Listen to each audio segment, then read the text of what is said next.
É como se o peso das consequências, da exposição, das críticas, da percepção de vulnerabilidade, que antes eram rechaçadas com escárnio, agora isso encontrasse uma nova válvula de escape. O choro, nesse contexto, seria o deslocamento dessas emoções mais profundas, a expressão mesmo de um arrependimento que não pode ser dito, de uma vergonha que não pode ser confessada, ou até mesmo uma tristeza que surge quando a ficha finalmente cai e a ilusão do poder absoluto se desfaz. O mesmo tribunal que parecia intocável e que se permitia a ironia, agora exibe a sua fragilidade humana de forma aberta. Olá pessoal, sejam bem-vindos. O meu nome é Bruno. Se você gosta e apoia o nosso conteúdo, então deixe o seu like e inscreva-se no canal.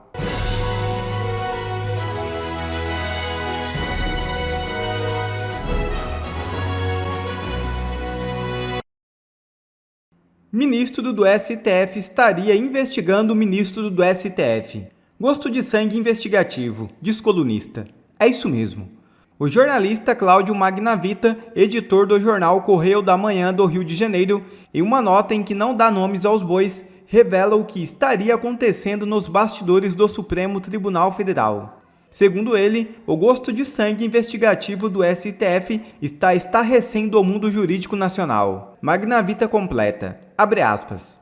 Corre nos bastidores do Supremo que ministro que trouxe laços profundos com a Polícia Federal, mandando investigar colegas da própria corte. Será o primeiro caso de antropofagia na Corte Suprema. O investigado, ou melhor, os investigados já estão sabendo que viraram alvo. Fecha aspas.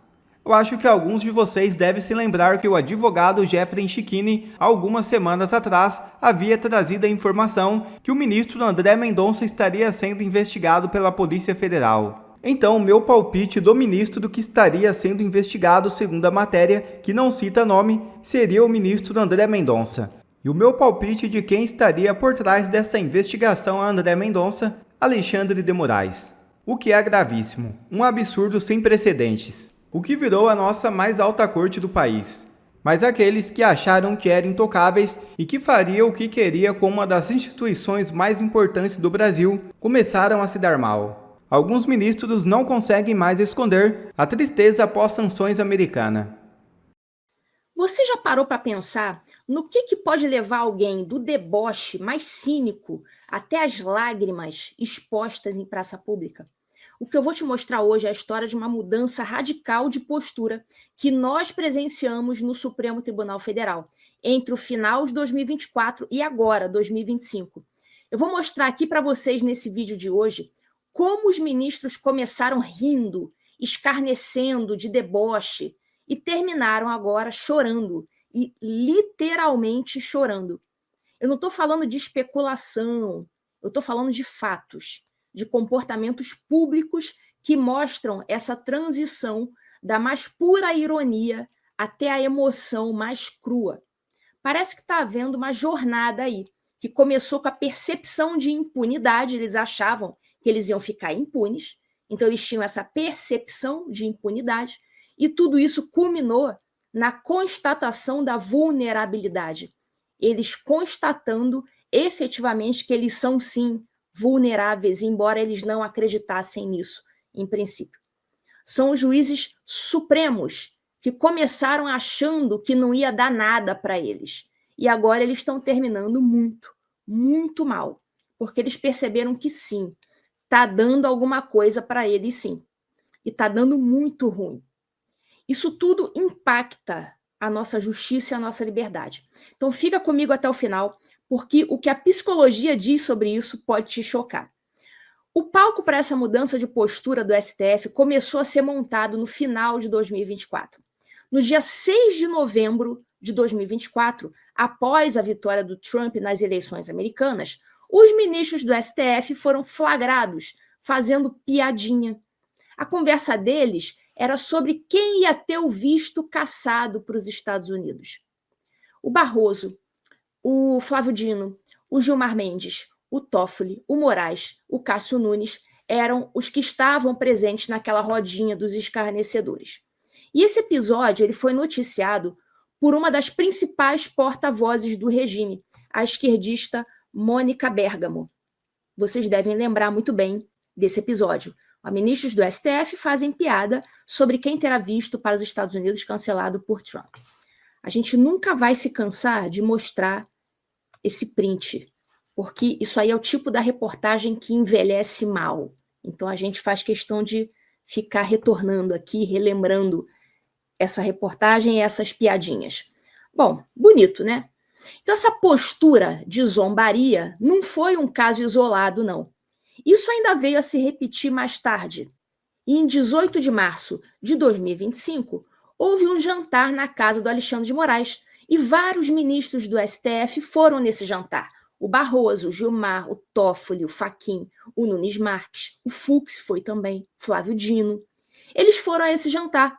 E a gente não pode esquecer que esse jantar se tornou palco de chacota. Vamos lembrar agora o que aconteceu nesse jantar. Eduardo Bolsonaro vira alvo de chacota em jantar na casa de Moraes. Vocês devem lembrar também muito bem disso. O alvo da chacota era o Eduardo Bolsonaro.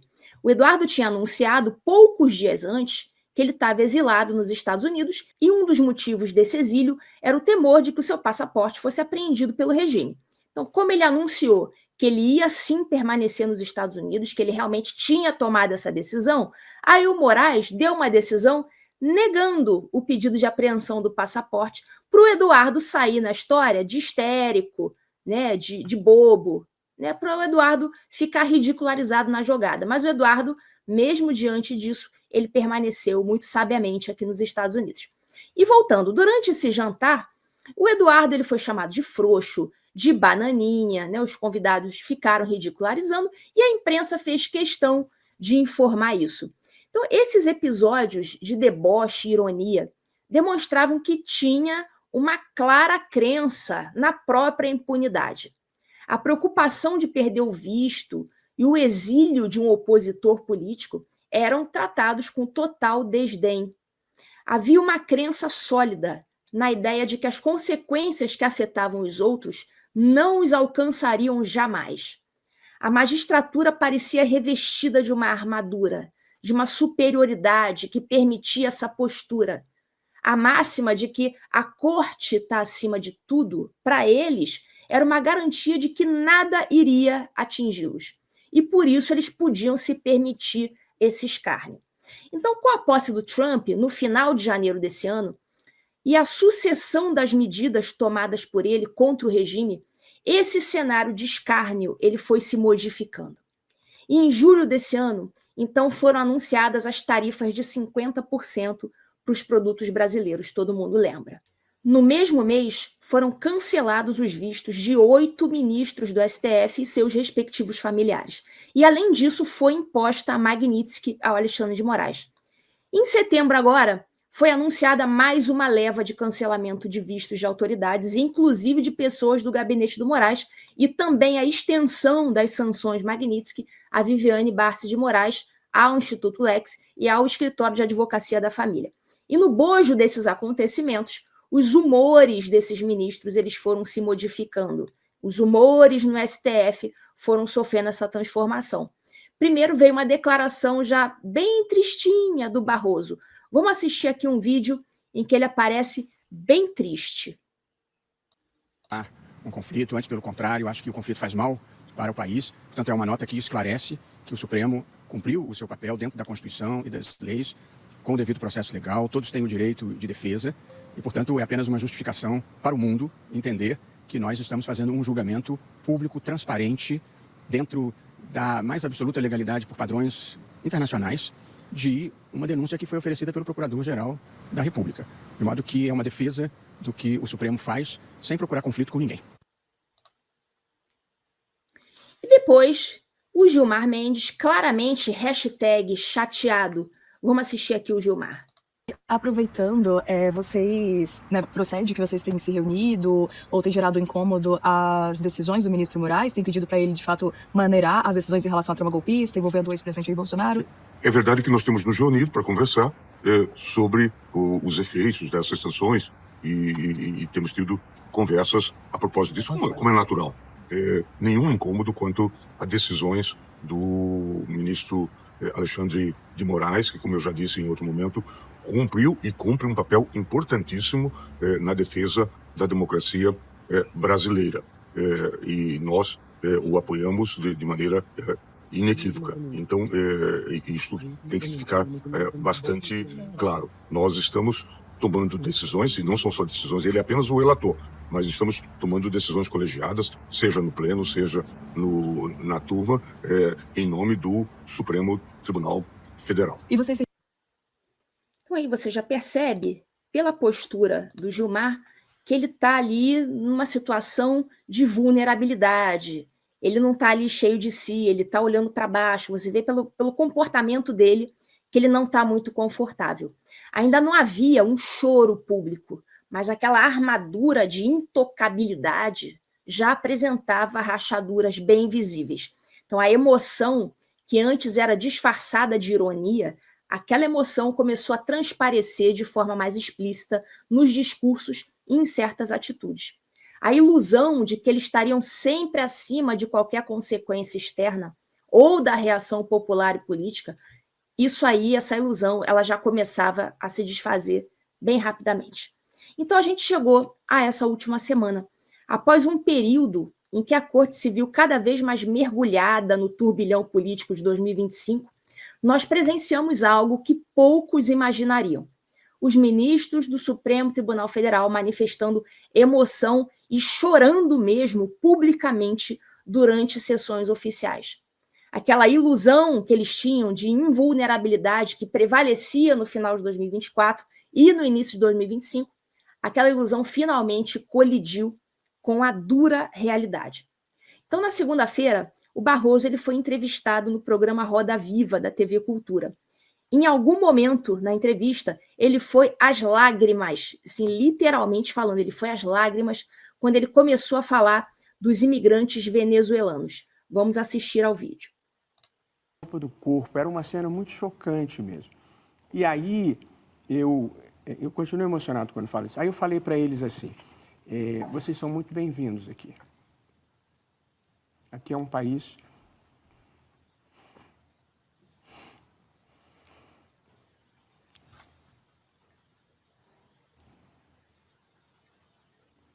o Brasil é um país que acolhe as pessoas. Aí levantou-se esse senhor para agradecer. E foi isso que me emocionou na hora. Mas é só para dizer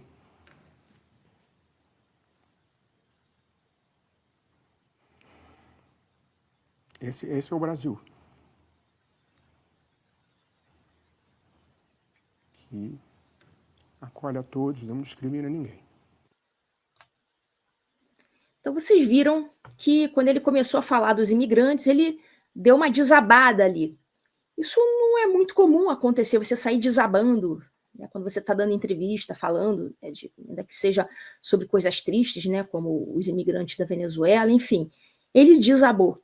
Isso aí pode ser que signifique alguma coisa. No final desse vídeo eu vou dar a minha opinião sobre isso. Enfim, depois teve a sessão de despedida do Barroso como presidente do STF na quinta-feira. Vamos assistir aqui também mais um momento em que o Barroso ele dá uma emocionada. Vamos assistir aqui. Minha gestão com uma imagem que eu utilizei na minha sabatina e que eu acho que é uma boa imagem para viver a vida. A gente na vida está sempre se equilibrando. Viver é andar numa corda bamba. E a gente está sempre sujeito a errar. E a gente se equilibra, inclina um pouco para um lado, inclina um pouco para o outro e vai seguindo na corda bamba. Às vezes, quando tudo vai muito bem, a plateia tem a impressão de que a gente está voando. E a vida é feita de algumas ilusões.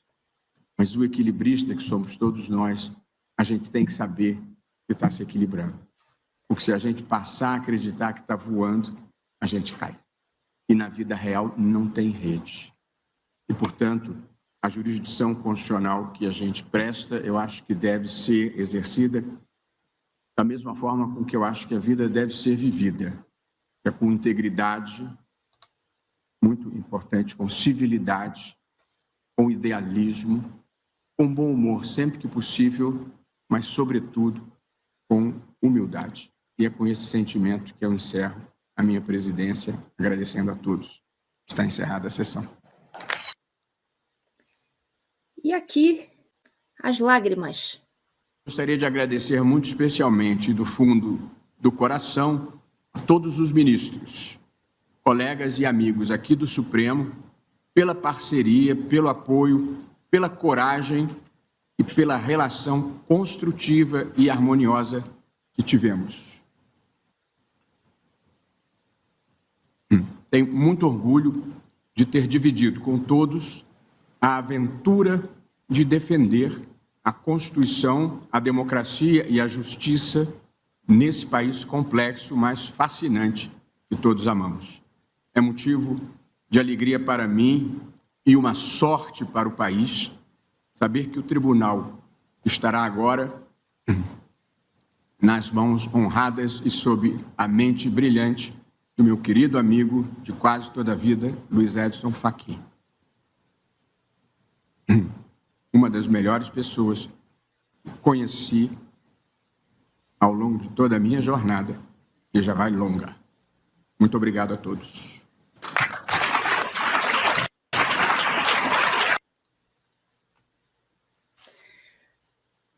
Para coroar o dia, a gente ainda teve também as lágrimas do Gilmar Mendes falando sobre o Alexandre de Moraes.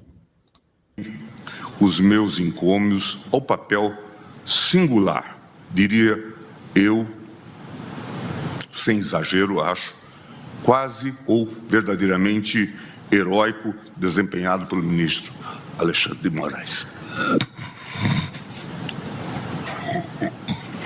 Obrigado, ministro Gilmar.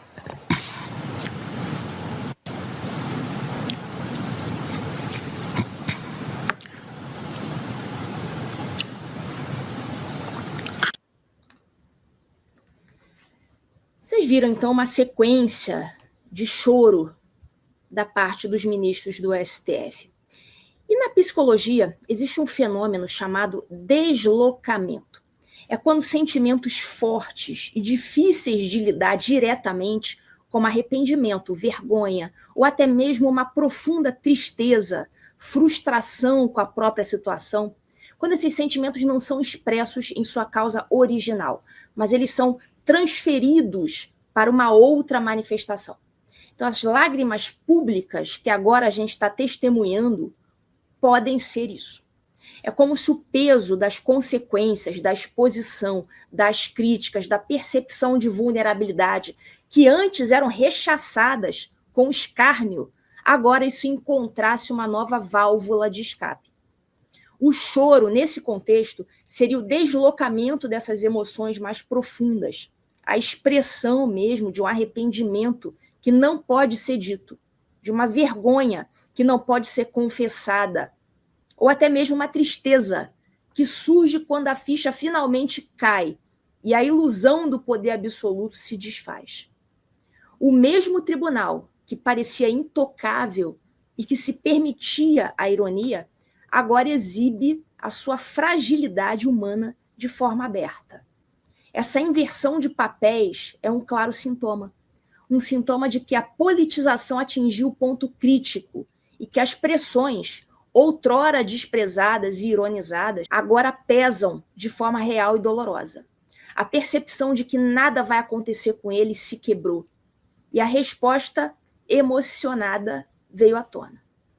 Essa jornada da ironia, do deboche, até a emoção e as lágrimas, tudo isso ocorrendo entre 2024 e 2025, revela um ponto fundamental: o esvaziamento da percepção de impunidade institucional.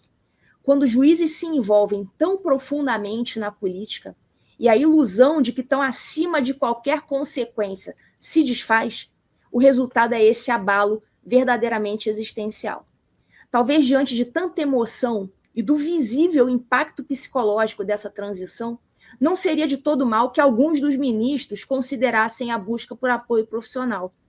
Quem sabe um bom terapeuta possa ajudá-los a lidar com o arrependimento, a vergonha, a tristeza que eles parecem estar apresentando por detrás dessas lágrimas. Então deixa aqui nos comentários o que você acha dessa montanha-russa emocional na Suprema Corte. Se você gostou desse vídeo, dessa análise, não se esqueça de deixar o seu like, compartilhar esse vídeo com seus amigos para espalhar a discussão, inclusive para os inimigos também. E, claro, se inscreva no canal para não perder as próximas análises. Até a próxima!